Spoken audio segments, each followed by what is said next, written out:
Добро вечер. Го гледате најновото издание на Cybershift, емисија посветена на технологијата и науката. Останете со нас за да ги слушнете најактуелните новости кои ги припремивме за вас. Се враќаме веднаш по краткиот џингл. Република Кина работи на нов мегапроект. Станува збор за најголемиот радиотелескоп на светот, со кој ќе се бара интелигентен живот во Вселената. За таа цел, од провинцијата Гижоу, каде што е сместен отворениот сферичен радиотелескоп, ќе бидат преселени околу 10.000 луѓе. Кина планира да пресели 10.000 луѓе за да направи место за најголемиот радиотелескоп на светот со кој ќе се бара живот во Вселената. Отворениот сферичен радиотелескоп со пречник од 500 метри е сместен во ридовите на провинцијата Гижоу, а се очекува да почне да работи годинава, пренесе официјалната новинска агенција. Од провинцијата велат дека до септември ќе бидат преселени 9110 жители кои живеат во радиус од 5 километри од телескопот. Целта е да се создаде опкружување за квалитетни електромагнетни бранови. Според Кинеското астрономско здружение, претходно посочи дека чувствителноста на високиот интензитет на телескопот ќе помогне да се бара интелигентен живот во Вселената. Овој телескоп кој чини $180 милиони со големината ќе го надмине актуелниот рекордер обсерваторијата во Пуерто Рико, чија што големина е 305 метри. Жителите кои ќе бидат преселени ќе добијат помош во пари или во домување. Во минатото Кина преселуваше илјадници луѓе заради големи инфраструктурни проекти, како што се брани или канали, а многумина од преселените се жалеа за малата компензација. Премиум серијата на Samsung Galaxy S6 и Galaxy S6 Edge конечно ќе ја добијат целосната надградба со оперативниот систем Android 6.0 Marshmallow, кој вклучува и нови алатки во интерфејсот TouchWiz. По неколку пробни верзии ограничен пласман сега Samsung Mobile и официјално потврди дека премиум серијата на Galaxy S6 и Galaxy S6 Edge смартфоните конечно ќе ја добијат целосната надградба со оперативниот систем Android 6 Marshmallow, во кој ќе бидат вклучени нови алатки во интерфејсот. Најголеми подобрувања добива Galaxy S6 Edge, чиј страничен дисплеј ќе прикажува повеќе кратенки функции за апликациите. Samsung наскоро ќе објави и кои други смартфони покрај Galaxy S6 ќе добијат надградба. Sony има ново решение за мобилните камери, 23 мегапиксели и уште неколку напредни карактеристики кои најверојатно се планирани за новата Xperia Z6, чиј пласман се очекува во текот на оваа година. Sony Mobile го представи новото решение за мобилните камери со CMOS сензор од 23 мегапиксели, хибриден автофокус, 3 оски за стабилизација кои се раководат според вградениот жироскоп за движење во различни насоки. Новата Exmor Air камера најверојатно ќе биде резервирана за Xperia Z6, чиј пласман го очекува подоцна во текот на годината, а секако ќе може да ја употреби и со секој бренд кој ќе може да ја плати. Производителот MSI, кој веќе добро им е познат на геймерите, произведе уред единствен во светот. Станува збор за геймерски лаптоп со технологија за следење на движењето на очите. Покрај ова, овој лаптоп има и други доста моќни компоненти. Да слушнеме повеќе за нив во следниот прилог. MSI е производител кој пред се е познат по своите геймерски компоненти, компјутери и лаптопи и најчесто се пионери во ова поле.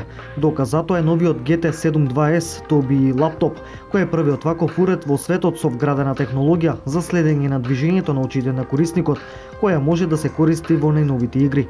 Сигурно уште веднаш се запрашувате на кој начин може ова да им помогне на геймерите. Технологијата на Tobii, наречена Eye, има камера која константно ги следи двете очи на играчот и според тоа, зависно од играта, може да активира различни команди. Например, доколку гледате настрана од дисплејот, играта автоматски ќе се паузира, односно ако гледате подолго време во една точка, играта ќе се зумира на тоа место. Играчот може и да нишани со очите наместо со маусот, како и да избере некои објекти гледајќи во нив. Сето ова делува импресивно, доколку се покаже дека функционира и во пракса, но мислиме дека уште подобра примена ќе има и во уредите за виртуелна реалност, каде управувањето со очите има многу повеќе смисла. Задоволството да го имате првиот лаптоп во светот кој ќе можете да го управувате со своите очи чини $2500, што на прв поглед изгледа многу, но ако се погледнат вградените компоненти на предната технологија, а згора на тоа и вградената игра, цената сепак може да се проголта. Ракетата Falcon 9, која што од SpaceX веќе 3 пати се обидуваат да ја слетаат вертикално на платформа во океан, овој месец ќе го направи 4-тиот обид. Луксембуршкиот сателитски оператор СЕС на 24 овој месец најави дека ги има ангажирано SpaceX со Falcon 9 ракетата за поставување на нивниот SES-9 сателит во орбитата на Земјата. Она што на нас не интересно е секако Falcon 9 ракетата која што од SpaceX веќе 3 пати се обидуваат да ја слетаат вертикално. Она што на нас не интересно е секако Falcon 9 ракетата која што од SpaceX веќе 3 пати се обидуваат да ја слетаат вертикално на платформа во океан. Ова е нешто што се покажа како голем предизвик, па сите досегашни обиди беа неуспешни и резултираа со уништување на ракетата. По носењето на товарот во орбитата, SpaceX најверојатно нема да има доволно гориво останато за да слетувањето го направи на платформата од каде што ќе полета Falcon 9 ракетата. Поради тоа, тие ќе го направат 4-тиот обид за слетување на платформа во океан. За разлика од слетувањето на копно, каде што SpaceX веќе имаше успех, слетувањето во океан се многу посложени. Се работи за место кое што никогаш не е доволно стабилно, а тоа посебно важи во ситуации кога брановите се високи поради лоши временски услови. Тоа беше и причината за последното неуспешно слетување на Falcon 9. Ракетата се чинеше дека успешно ќе слета се до последниот момент, кога се превртува буквално по слетувањето. Наредната мисија на SpaceX е закажана за 24 овој месец, односно за 25, доколку мора да биде одложена поради временските или технички проблеми.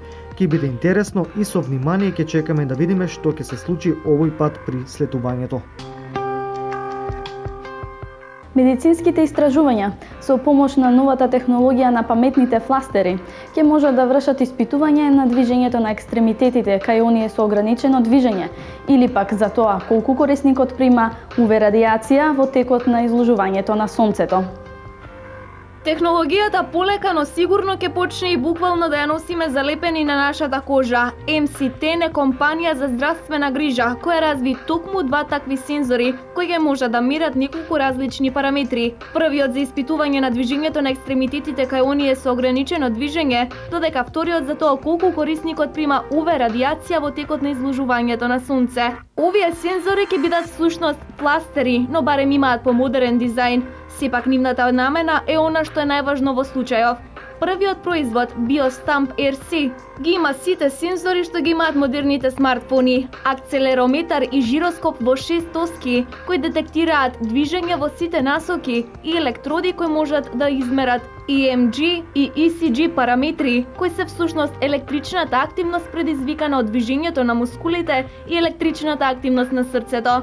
Сите овие параметри може да се искористат за константно следење на движењето на екстремитетите кај луѓето со ограничено движење. Фластерот инаку има вградена меморија, која податоците може да ги пренесе на паметен уред преку Bluetooth Low Energy. Вградената батерија на уредот трае до 36 часа, што со оглед на димензиите и сите вградени сензори е импресивно. BioStamp RC ќе биде отворен за најразлични истражувачки тимови, односно на база на неговите податоци може да се развијат многу различни мобилни апликации, зависно од потребата. Вториот производ, MyUV Patch, се користи за мерење на UV радијацијата која корисникот ја прима од сонцето, например при сончење. Уредот ја менува бојата колку подолго корисникот стои на сонце, но ако се грижите за тоа, нема да ви е шара кожата, бидејќи е толку транспарентен. Корисникот може да провери колку UV радијација примил со сликање на MyUV Patch со својот смартфон преку специјално развиена апликација.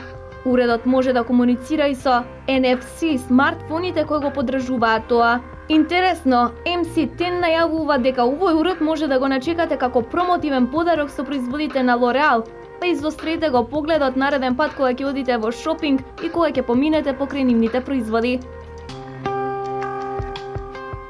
Зошто авионите имаат овални прозорци и каков удел во безбедноста на патниците има токму формата на прозорците? Да слушнеме во прилогот кој следи. Сите авиони имаат овални прозори. Неке да е само заради естетика, нели? Да, всушност има научно објаснување за причината за тоа зошто сите прозорци на авионите се овални. Краткиот одговор е заради безбедноста на патниците. На почетокот прозорците на авионите биле квадратни по форма, но по 3 авионски несреќи што резултирале со пукнатини близу прозорците, научниците го откриле недостатокот во почетниот дизајн. Авионите летаат на многу голема висина, а тоа е така затоа што на поголема алтитуда има помал отпор и помалку турбуленција, што пак води до поефикасен и поудобен лет. Летањето на голема алтитуда си има и последици. Прво, атмосферскиот притисок е многу низок на такви висини, па за да можат патниците и екипажот да преживеат, кабината мора дополнително да се компресира. Тука е интересниот дел. Притисокот во кабината и притисокот надвор од авионот постојано се менуваат, како што авионот се искачува кон повисоко, а тоа создава разлика помеѓу едниот и другиот. Разлика која се дистрибуира по должината на трупот на леталото. Генерално сакаме колку што е можна порамномерна дистрибуција на притисокот по површината на трупот на авионот. Но реалноста е дека заради постоењето на прозорци на истиот, притисокот е пренасочен кон страните на прозорецот. Ако прозорците беа квадратни, притисокот во голема мера ќе се концентрира околу аглите, што со тек на време може да предизвика пукнатини на трупот на леталото. Прозорците создаваат еден вид џебови, а можете и да го замислите како летење со отворени падобрани. Овалните прозорци пак овозможуваат притисок, дури и кога е пренасочен кон страните на прозорците, да делува колку што е можно поглатко. Е така, да си знаете дека и во тоа навидум обично округло прозорче има вложено сериозна размисла и инженерско знаење. Научниците се загрижени за новата опасност, која и се заканува на нашата планета. Необично длабока дупка во заштитниот озонски слој, која би можела да се отвори над Арктикот оваа пролет. Необично длабока дупка во заштитниот озонски слој би можела да се отвори над Арктикот оваа пролет, пишува британскиот Индепендент. Научниците веруваат дека преостанатите загадувачи во атмосферата и ладниот воздух се во процес на создавање рекордно голема озонска дупка. Моментално влада е голема загриженост околу можниот ефект на дополнителното ултравиолетово зрачење по луѓето и екосоставот, особено на подрачјето под дупката. Маркус Рекс од Институтот Алфред Вегенер во Потстајн изјави дека до следната недела околу 25% од арктичкиот озон би можел да биде уништен. Според него, се укажува на тоа дека дупката во текот на годинава ќе биде поголема од оние забележаните во 2011-та. Стравот произлегува од тоа што над Арктикот се забележани облаци во бој на виножито, а ниските температури што ја кондензираат азотната киселина се главен фактор за нивното настанување. Рекс истакнува дека да, облаците се прекрасни, но истовремено и опасни. Имено, таквите облаци овозможуваат хемиска реакција на хлорот, кој може да реагира под дејство на сончевата светлина и да го уништи озонот. Освен за тамошните жители, озонската дупка може да има негативен ефект и на океанските фитопланктони кои цветаат во Арктикот за време на пролетта. Фитопланктоните се еден од најважните делови на океанскиот екосистем, а и на екосистемот на целата планета. Тие произведуваат повеќе од половина од кислородот на Земјата, а некои проценки сугерираат дека тој процент е многу повисок, дури 85%. Во последните неколку месеци на удар на хакерите се најде шефот на ЦИА, Министерството за безбедност, Белата куќа и FBI. На големо изненадување на американските тајни служби, зад овие напади стои 16-годишно момче од Англија, кој пак од друга страна тврди дека е невин и дека нема причини за грижа. Најголемите експерти за IT безбедност во Соединетите Американски држави беа убедени дека брзо ќе го решат случајот на хакирање на профилот на директорот на ЦИА и ДХС, ама сепак истрагата се покажа потешка од планираното и траеше неколку месеци. Згора на тоа, трагата ги одведе во правец што тешко дека го предвидоа. Во последните неколку месеци на удар на хакерите се најде шефот на ЦИА, Министерството за безбедност, Белата куќа и FBI. Хакерите успешно се докачија до бројните мејлови и приватни податоци од серверите. Нападите не беа само опасни по американските тајни служби, туку и голем срам за ЦИА и FBI, пошто во истрагата и потрагата по хакерите се вклучија и најголемите експерти за сајбер безбедност. Според информациите на CNN, дури по неколку месечна потрага конечно е уапсено едно лице од Англија, за кое се верува дека стои зад нападите. Изненадување, се работи за 16-годишен бубалица, кој наводно досега фантастично ги покривал трагите. Во хакерските кругови е познат како Крацка, а стои на чело на хакерската група позната како Крацкас with Attitude, која превзема одговорност за дел од споменатите напади. Motherboard разговараше со тинејџерот во средата. Тој е пуштен на условна слобода, откако во вторникот поминал 7 часа во притвор и одбил да разговара со истражителот. Иако му биле одземени сите електронски уреди, тој веќе во средата навечер најде начин да комуницира преку интернет. Невин сум додека не се докаже кривицата, па немам причини за грижа, рече тој за Motherboard, макар што ги обвини FBI и англиската полиција дека му го уништуваат животот. Научниците од Универзитетот од Рочестер успеа да создадат полимер кој е растеглив, но која враќа еластичноста при сосема благо покачување на температурата. Ваквиот материјал ќе може да се примени и за креирање на облека, која ќе се прилагоди совршено на вашето тело и форма. Човештвото денес користи еден куп полимери кои вршат најразлични работи. Еден од најпознатите можеби е најлонот, но постојат и други за кои често не сме свесни, како и вештачката гума, поливинилхлоридот, неопренот, силиконот и така натаму. Тие се составени од огромни низи на повторувачки молекули, па оттаму се наречени полимери. Поли многу и мер парчиња. Полимерите често имаат некои потребни карактеристики за кои ги користиме, а научниците се трудат да им ги подобрат. Една од тие карактеристики е менувањето на формата при различни услови, особено при смена на температурата. Па така научниците од Универзитетот од Рочестер успеа да создадат полимер кој е растеглив, но кој се враќа во својата оригинална форма при благо покачување на температурата. Кога ќе се растегне, материјалот ја губи својата еластичност, што му овозможува да се задржи во новата состојба. Губењето на еластичноста е поради тоа што внатрешната структура се кристализира и се фиксира во позиција. Ако по кристализацијата благо се зголеми температурата во материјалот, кристалите се топат и на него му се враќа еластичноста. Поради тоа, тој се враќа во почетната состојба. Како што можете да забележите на видеото, зголемувањето на температурата може да се направи и со обично допирање на човечки прст, бидејќи разликата од неколку степени од надвор е доволна за да предизвика топење на кристалите. Интересното е што полимерот при тегнењето во своите кристали ја складира кинетичката енергија и потоа кога ќе се загрее ја враќа назад, што му овозможува да подигне дури илјадници пати поголема од својата тежина.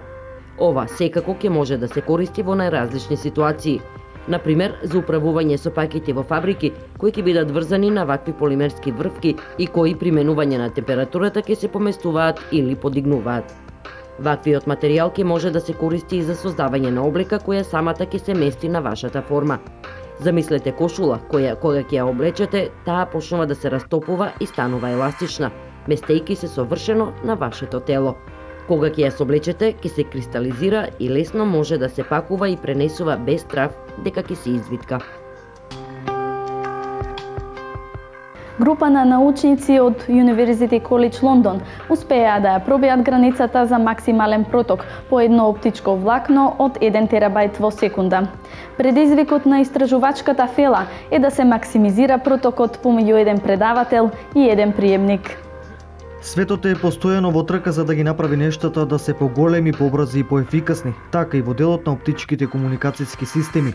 Овој месец група на научници од University College London успеа да ја пробијат границата за максимален проток по едно оптичко влакно од 1 терабајт во секунда, при тоа постигнувајќи проток од 1,125 терабајти во секунда во лабораториски услови. Во главно техниките за зголемување на протокот низ оптичките мрежи е ист како и кај сите други комуникацијски технологии, се користат техники на групирање на голем број на канали со помал опсек, односно групирање на голем број на поднесители кои заедно се канализираат во системите преку користење повеќе предаватели и повеќе приемници. Предизвикот на истражувачката фела е да се максимизира протокот помеѓу еден предавател и еден приемник. Ова зголемување на протокот се гледа како решение за следните генерации, во кои се очекува да се постигнат брзини на трансфер од 400 гигабајти во секунда или 1 терабајт во секунда помеѓу еден предавател или еден приемник. Сепак, постигнатиот проток од 1,125 терабајти во секунда од страна на научниците на University College London уште долго време ќе остане предизвик за комерцијализирање на оваа технологија, бидејќи се уште не е постигнато комерцијално решение и за претходно поставените цели од 400 гигабајти или 1 терабајт. Развојот на оптичките технологии за максимизирање на протокот помеѓу еден предавател и еден приемник Предвидува користење на повеќе поднесители на предавателна страна и кохерентен приемник со широк опсег, кој би ги опфатил сите поднесители, со што се намалува бројот на потребни приемници, а би се искористила предноста од заедничка детекција на сигналите и можноста за истовремена обработка на примените сигнали. Максималниот проток, кој доскоро бил и официјален максимум, кој може да се постигне и со користење на единечен кохерентен приемник од 1 терабајт, при тоа користејќи оптички спектар со ширина од 125 ГГц. Да се подсетиме дека максималниот проток кој е постигнат преку користењето на повеќе предаватели и повеќе приемници, но при тоа пренесувајќи сигнал низ едно влакно, е постигнат уште во 2014 година од страна на група научници од Холандија и САД. Овие научници, користејќи едно оптичко влакно со 7 јадра, 50 бранови должини во секој јадро, постигнале неверојатен проток од 255 терабајти во секунда, што представува проток кој е неколку пати поголем од вкупниот светски интернет проток. Тоа би значило дека филм за 1 гигабајт би можело да го симниме за 31 милисекунда. Користењето на овие повеќе јадрени влакна за комерцијални цели се уште не е на повидок. Затоа насоката во која ќе се одвиваат истражувањата за зголемувањето на протокот во оптичките мрежи се заснова на зголемувањето на протокот на монојадрените влакна преку користење на еден предавател и еден приемник. Дојдовме до крајот на уште едно издание на Cybershift. Ве очекуваме во следното со нови интересни содржини. Се гледаме за една седмица.